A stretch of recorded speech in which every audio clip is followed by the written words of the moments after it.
I'm Aria from Liberal Reform. We promote personal liberty, free markets and globalism within the Liberal Democrats. You can find out more about us here. We've interviewed each of the contenders to be our London mayoral candidate. You'll hear a little bit about their experience, their plans and their policies, and we hope you find these useful in deciding how to cast your vote.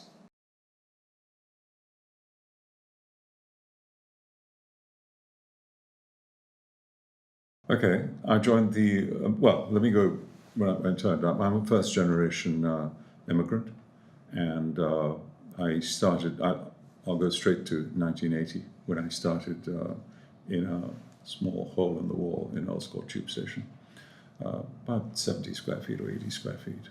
My wife and I, we decided to start a travel agency.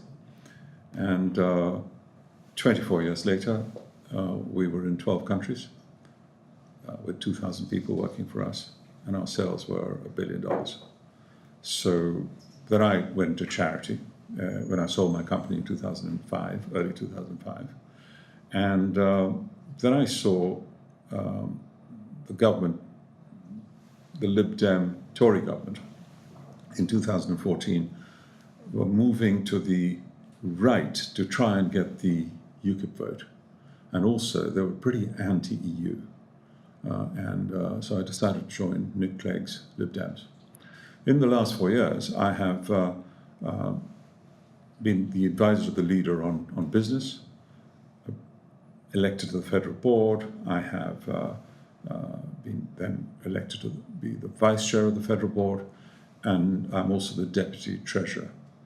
And I kept seeing losses in 2015, losses in 2016, losses in 2017. And I decided enough is enough. I've never taken so many losses in my life, even though I'm an immigrant, and I need to do something about it.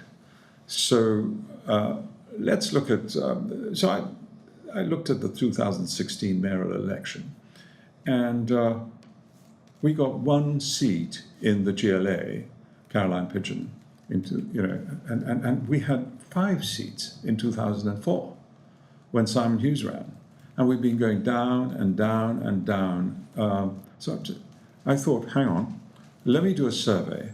So I hired Populous, and I got this report, and there were some great findings.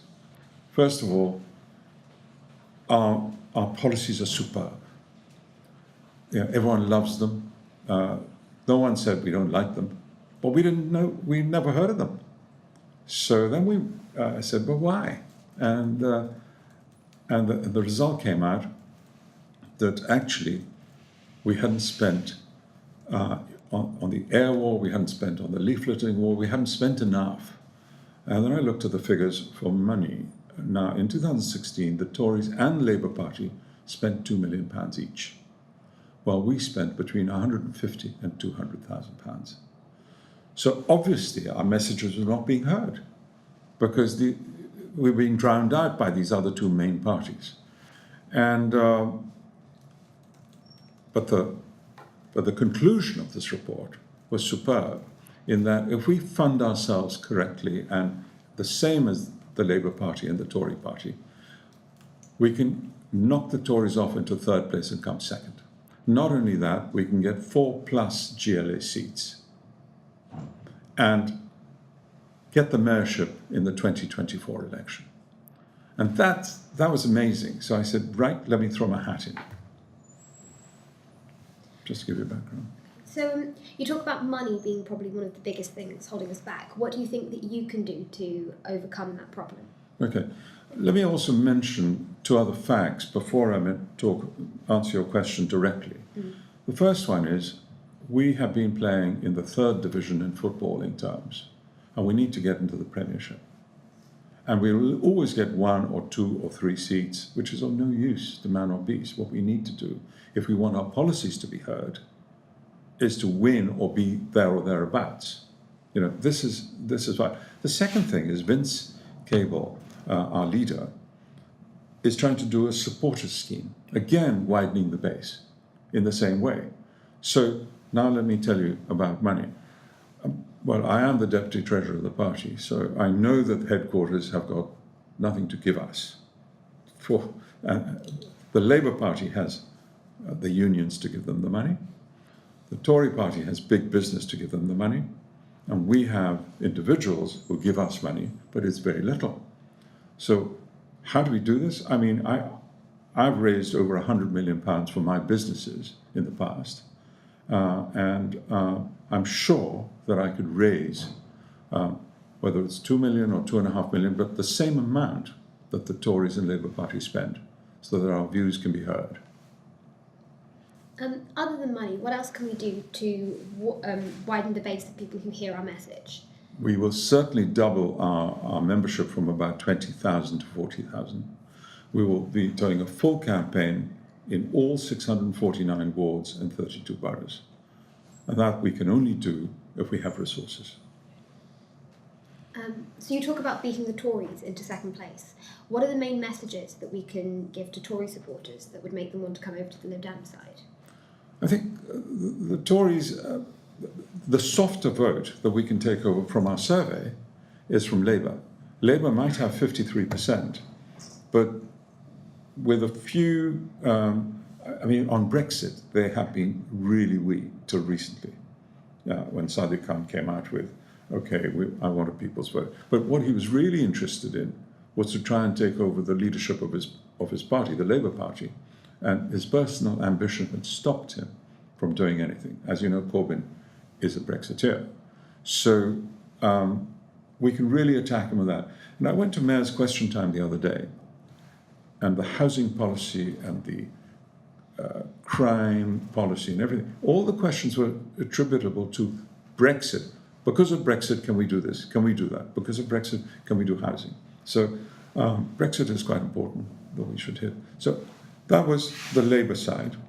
The Greens are also pretty soft, and we could take a few percentage points up there. As far as the Tories are concerned, they are pretty low. They're at 28%, and much lower than when Zach Goldsmith was running.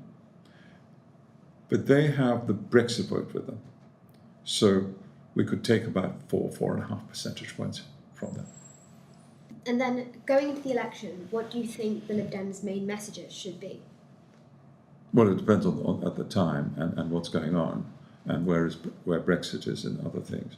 I mean, Brexit might be the biggest thing at that time because the slow train crash that we're talking about, you could see the consequences of it with shops closing. I mean, high streets will be half full, in my view. It's very simple because I had a business which was in 11 countries of Europe. So I had a market of 300 million people. Well, if we are on our own, we'll have a market of 60 million people. Now, which hand, 300 million, 60 million, where is the low-hanging fruit for profits?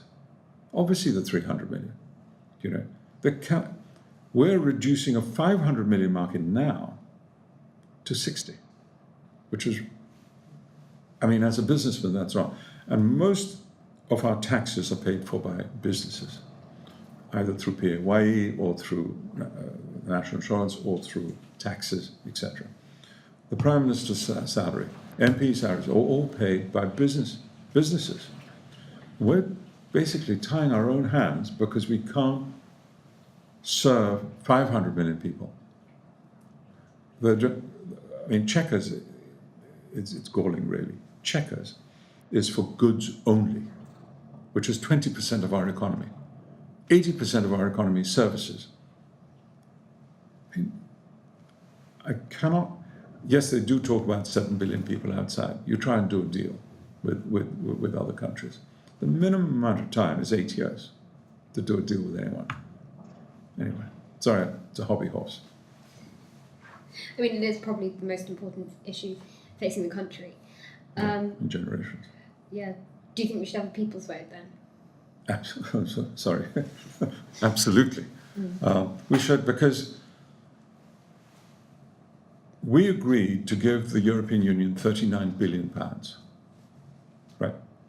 This comes to £2,500 per family of 4. 90% of the people in this land are living, just making ends meet, not living hand to mouth, but making ends meet. You know, you're always trying to save money here or there, the kids' education, this, that, and the other. What about £2,500 being given to each family of 4, or being given to a foreign country in Brussels? Our money. I mean, does Theresa May, does her grandfather own this money? This belongs to us, and she's just giving it away. That's just on the money. Trade deals. Liam Fox said we could do a trade deal over a cup of tea in the afternoon. They can't, for 2 years, haven't been able to manage a trade deal. They're just pulling the wool over our eyes, basically. So you talk about the EU a lot, but obviously the London Mayor doesn't get much say over what happens about Brexit. What do you think a Lib Dem GLA, a pro-EU GLA, is going to do for London in Brexit? Well, the Lib Dem Mayor might not have a say, nor will a march of 700,000 people have a say. But there is a feel-good factor of the 16 million people who voted for Remain. And look at the mess we're in after 2 years of negotiation. We need to carry on talking about it, write to our MPs, etc. And I think that London's the most liberal city of all, because it's young, 40% are millennials, it's educated, and thus liberal. Yet they're not voting Liberal Democrat. So we need to get these guys mobilized, and they have lots of contacts that can affect government. If Brexit is, in a state where things are perhaps working out very well, I don't think they will be, but say if it's not going to be a campaign message that resonates and we're not going to run with that in the GLA election, what are the alternative platforms that we will speak about a lot, or that you would speak about a lot? If you Well, there'll be 4. There'll be housing, crime and the Met Police, pollution, and technology. Because I would love to be the first large city to have 5G. I mean, we're always behind. And by the way, the phone companies have taken these licenses, but it's quite expensive to put up. So this is why I would propose a private-public partnership to put up the masts, etc. But 5G in London before any other big city, that'll attract a lot of companies. Of course, we were very big on affordable and social housing, and then even intermediate affordable housing. So the more houses we build, the cheaper houses will become, which will make it more affordable. But I think, I read a survey report, if we take 4% of the green areas of London, and mainly on the outskirts, within a 10-minute walk of a station, we can build 1 million homes. And obviously there'll be pushback from the boroughs, who are all around London. But even 2.4%, which is only agricultural land, will give us 600,000 houses, of which 50% could be affordable.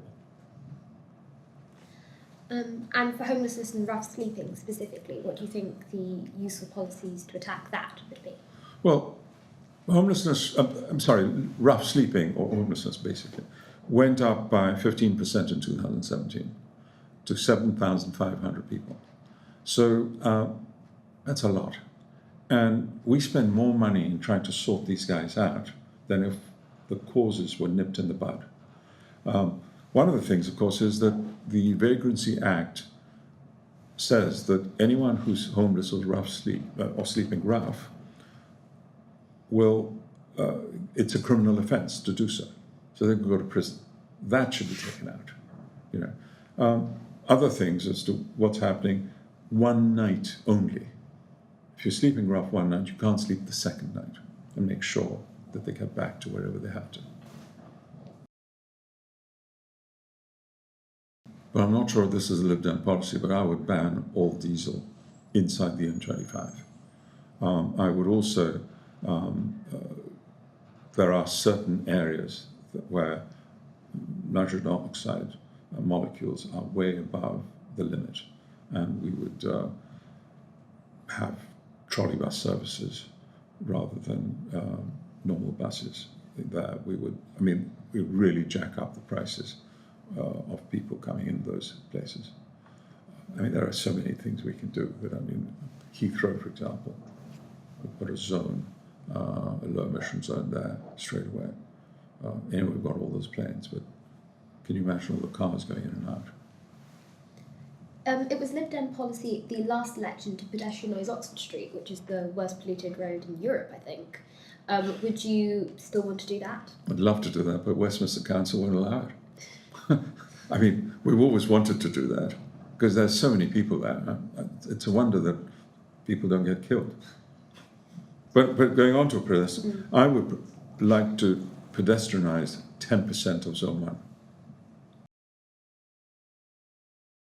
App ride-sharing vehicles, what's your stance on that, and what do you think of Sadiq Khan's potentially revoking Uber's licence? Well, I'm not sure as to why he's revoking it. Most young people, and millennials I mentioned, were 40% of London, love Uber because it's 40% cheaper as well. And I mean, as long as they're electric, it's amazing. Why would we not want Uber or Lyft or Halo or anything else? Now I see black cabs being Uber drivers as well. Crime's gone up a lot, 10.2% year on year, which is pathetic. But knife crime's gone up a lot, and moped crime has gone up 500%. So all women taking groceries home, or people just taking children with groceries, etc. home, that bags are snatched, whether they're shopping bags or other bags. This is just not on. I mean, can you imagine the vulnerable not feeling safe? That is not what we want in London. And the reason for that is the police numbers coming down. 2,000 police has come down since Sadiq Khan took over. Another 2,500 are coming down in 2021, which is ridiculous. I agree it cost £200 million for 2010, for 210 million pounds for 2,000 policemen. But because he's frozen fares on the tubes and buses, he's had to take out police because he's pledged that he has to freeze fares, which is ridiculous. You know, what you want is if fares went up by the retail price index, you know, that would also be okay, in my view. But he doesn't seem to do that. Plus, he's got, there were 32 boroughs, he's now made 13 command centres rather than 32 command centres. And he said he saved £73 million by doing so. I'm not sure if this is a false economy, because, you know, we might have saved 73 million, but look at the crime rates, gone through the roof. Thank you very much for coming in. It's a pleasure. Yeah.